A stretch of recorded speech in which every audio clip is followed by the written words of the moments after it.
Hello dear students. In the previous video we have talked about the introduction of accounting. Now in today's video we will continue with that particular chapter, that is introduction to accounting. And today we are going to learn about the different branches of accounting. Now when we talk about the different branches of accounting, accounting is just like a tree which has its different branches. Different branches because accounting just tells us how to count and how to calculate the profit and loss. But it has different branches through which we can find out different results. So in the same way, accounting has three branches. And those three branches are named as financial accounting, cost accounting and management accounting. So let us understand one by one about each type of branches of accounting. So first we talk about financial accounting. Now financial accounting help us to find out the profitability of the company and the financial position of the company. It talks about the profitability of the company and the financial position of the company. When we talk about the profitability of the company, then it helps us to find out whether the company earned a profit or loss at the end of the year. So this particular financial accounting we used to learn in class 11 and where we are learning about financial accounting, where we are able to find out whether the company has earned a profit or loss.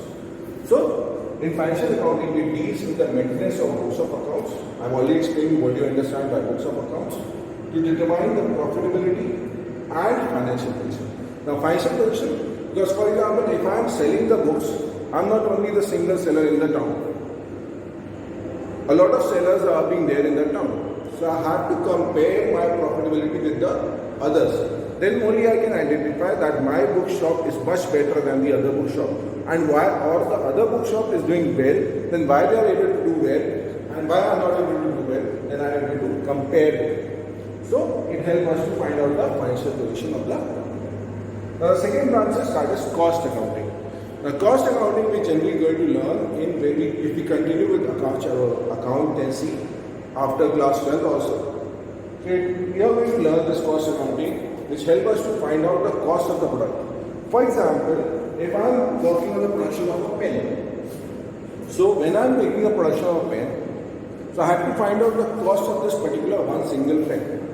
Because for the when we talk about the cost of finding out this particular pen, it does not only include the raw materials which has been used for the production. It adds the price of this pen has the addition of the technology which has been used on it, the research for the research of making this particular pen, how much money is being required for this research, that is also added. The electricity charges is also being added up. The whatever the salary I am giving to the employees, that is also being added up. So cost accounting help me to find out the cost of a particular product, and then only I am able to say at what price I am going to sell after adding my profit and the wholesalers and the retailers profit. Then only I am able to find out the market price of that, MRP price of that particular product. So cost accounting deals with accounting which is concerned with controlling the cost of production. So it helps us to identify the cost of production which is being required for the production of that particular product and how much money is being, what is the cost of that particular single product that has been able to identify in the cost accounting. Then the third branch is management accounting. If we move further up, then we learn about management accounting, whether we should do that particular business or not, that we are going to learn. So it is dealing with the accounting which is concerned with decision making for the process of management. So decision making का मतलब हुआ कि अगर हम जैसे for example कोई चीज़ business करना चाहते हैं तो उससे करने से पहले हम ये फाइंड आउट करते हैं कि कितना खर्चा आएगा. And whether it will be going to give me the profit or not, I have to find it out. अगर वो प्रॉफिट आगे चल के नहीं देगा तो मुझे वो करने की जरूरत होगी. तो ये मैनेजमेंट अकाउंटिंग ये चीज़ फाइंड आउट करता है कि जो बिजनेस मैं करना चाह रहा हूँ उसमें मेरा इन्वेस्टमेंट कितना होगा और आने वाले समय में मुझे प्रॉफिट देगा कि नहीं देगा टारगेट. तो फाइनेंशियल अकाउंटिंग में हमने प्रॉफिट फाइंड आउट किया. कॉस्ट अकाउंटिंग में हम कॉस्ट ऑफ द प्रोडक्शन करने में एक पर्टिकुलर प्रोडक्ट बनाने में मुझे कितना खर्चा आ रहा है उसको फाइंड आउट करते हैं. और मैनेजमेंट अकाउंटिंग ये फाइंड करने में करता है कि ये डिसीजन लेने में मदद करता है whether we go for that particular business और द पर्टिकुलर प्रोडक्शन और not, that will help you find out me in the management accounting. क्योंकि अगर मैं वो चीज़ करूँ तो मुझे प्रॉफिट देगा कि नहीं देगा ये पहले प्रेडिक्ट कर देता हूँ with the help of management accounting, तभी मैं उस चीज़ में आगे बढ़ता हूँ। अगर नहीं देगा तो मैं क्यों करूँगा? तो these are the 3 branches of accounting. Now let us talk about the users of accounting information.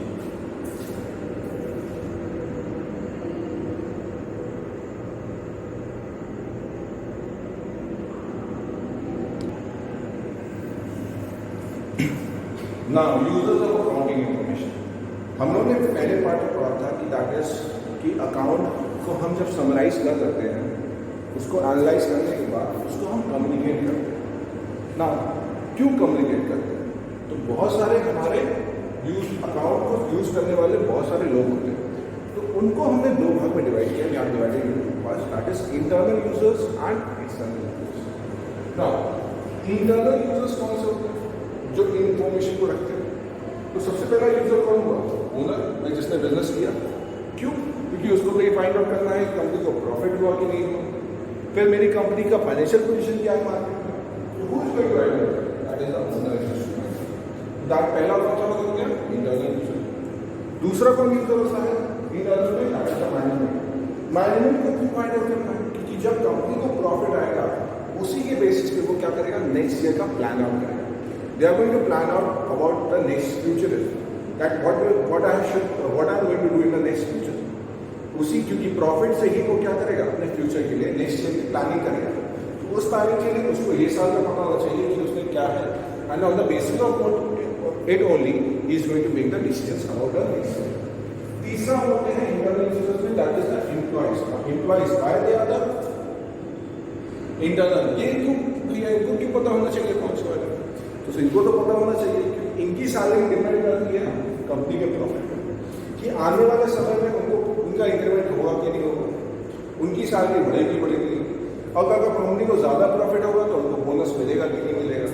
तो employees are also interested for the accounts information. The next of about external users. External users कौन होते हैं? External users को भाई क्यों information? चलो internal समझ आया कि इनको तो पता है अपना प्रॉफिट देखना चाहिए। एक्सटर्नल यूजर्स भी बहुत इंटरेस्टेड होते हैं, why they are being there, let us understand. पहला हुआ banks and financial institution. Banks and financial institution की बात करें तो बैंक्स क्या करती है, कंपनी को लोन देती है या कंपनी को लोन प्रोवाइड करती है। फॉर एग्जाम्पल अगर तुम्हें लोन चाहिए या तुम्हारे पापा को लोन चाहिए होता है, मम्मी को, तो वो क्या करते हैं, बैंक के पास जाते हैं। तो बैंक उनसे सबसे पहले क्या मांगती है, उनका बैंक स्टेटमेंट मांगती है। बैंक स्टेटमेंट क्या होता है, जहाँ पर वो ये फाइंड आउट करती है कि उनके पास रेगुलरली सैलरी आ रही है, या फिर तुम्हारे पापा बिजनेसमैन है, वो उनसे कहती है अपनी कंपनी के अकाउंट्स लाइए, तभी उनके, क्योंकि उसी के बेसिस में कंपनी को लोन मिलता है। तो बैंक्स के पास अगर लोन चाहिए, पहले वो क्या करेंगे, कंपनी के अकाउंट चेक करेंगे, तभी वो कंपनी को लोन पे करते हैं। Then investors and potential investors. Investors वो होते हैं जो आपकी कंपनी पहले पैसा इन्वेस्ट कर चुके हैं, तो अगर इन्वेस्ट किया है तो वो सोचेंगे कंपनी को प्रॉफिट होगा तभी उनको डिविडेंड आएगा, तो इसलिए वो इंटरेस्टेड होते हैं। और पोटेंशियल इन्वेस्टर्स कौन होते हैं? पोटेंशियल इन्वेस्टर्स वो होते हैं जो कंपनी में अभी इन्वेस्ट करने वाले हैं, या अभी वो सोच रहे हैं किसी कंपनी में इन्वेस्ट करना। जब वो किसी भी कंपनी में इन्वेस्ट करते हैं तो वो ये देखते हैं कि कंपनी को प्रॉफिट हो रहा है कि नहीं। आप किस नाव में जाना चाहेंगे, जो नाव सही से चल रही होगी, जो नाव डूब रही होगी उस नाव में कोई भी नहीं बैठना चाहता ना। पोटेंशियल इन्वेस्टर्स कौन होते हैं? वो इन्वेस्टर्स होते हैं जो अभी क्या करते हैं, जो उसमें जो कंपनी जो अभी इन्वेस्ट करने वाले हैं, और वो इन्वेस्ट उसी कंपनी में करते हैं जो प्रॉफिटेबिलिटी होती है, इसीलिए वो क्या करते हैं, अकाउंट्स चेक करते हैं। तो इन्वेस्टर्स वो होते हैं जो ऑलरेडी इन्वेस्ट कर चुके हैं, तो उनका डिविडेंड कंपनी के प्रॉफिट के बेस रहता है, इसीलिए वो चेक करते हैं। और पोटेंशियल इन्वेस्टर्स वो होते हैं जो कंपनी में इन्वेस्ट करने वाले हैं, तो वो देखते हैं कंपनी को प्रॉफिट हो रहा है कि नहीं हो रहा, तभी वो इन्वेस्ट करेंगे। Then the creditors. क्रेडिटर्स जिन्होंने कंपनी को उधार दिया, जब कंपनी के पास पैसा आएगा तभी ये पैसा चुकाएंगे, तो इसलिए वो इंटरेस्ट होते हैं। Government and their agencies. Income tax department को अकाउंट्स आपको शो करना पड़ता है, क्योंकि उसी के बेसिस पे आप इनकम टैक्स पे करते हो, और जितनी आपकी इनकम उसी हिसाब से आप इनकम टैक्स पे करो, इसलिए गवर्नमेंट एजेंसी को अकाउंट्स देखना होता है। प्लस अगर आप कैसे काम की वर्क कर रही है, कंपनी के ट्रांजेक्शन कैसे परफॉर्म हो रहे हैं, ट्रांजेक्शन हो रहे हैं, तो वो सारे चेक्स गवर्नमेंट करते हैं। रिसर्चर्स, अगर आपने बहुत बेहतर तरीके से आप कंपनी को अपडेट कर रहे हैं, उनकी ग्रोथ बहुत अच्छी जा रही है, तो बाहर से लोग आते हैं या स्टूडेंट्स आते हैं, उस कंपनी के बारे में रिसर्च करते हैं, कंपनी ने ऐसा क्या किया कि कंपनी इतनी ग्रोथ में चली गई, उनकी प्रॉफिटेबिलिटी इतना बढ़ गया, तो the researchers will be there. And at the last consumers, consumers जो होते हैं, कंपनी के ब्रांडिंग वैल्यू उसके प्रॉफिट से होती है, उसकी गुडविल उसके प्रॉफिट से होती है। इसीलिए और कंज्यूमर के दिमाग में होता है जिसकी प्रॉफिटेबिलिटी अच्छी है, जिसकी ब्रांडिंग वैल्यू अच्छी है, वो कंपनी ज़्यादा अच्छी है, इसीलिए वो अकाउंट्स के इंटरेस्ट होते हैं। So these are the users of accounting information. Whatever the accounts we have made, these are the users who used to check those accounts.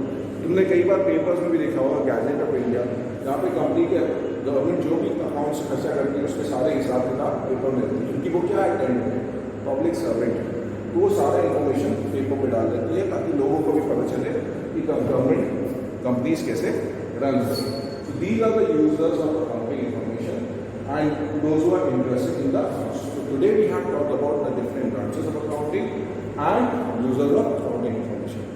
So with this we are done with the chapter number 1, that is introduction to accounting. In the next chapter we will talk about the assumptions of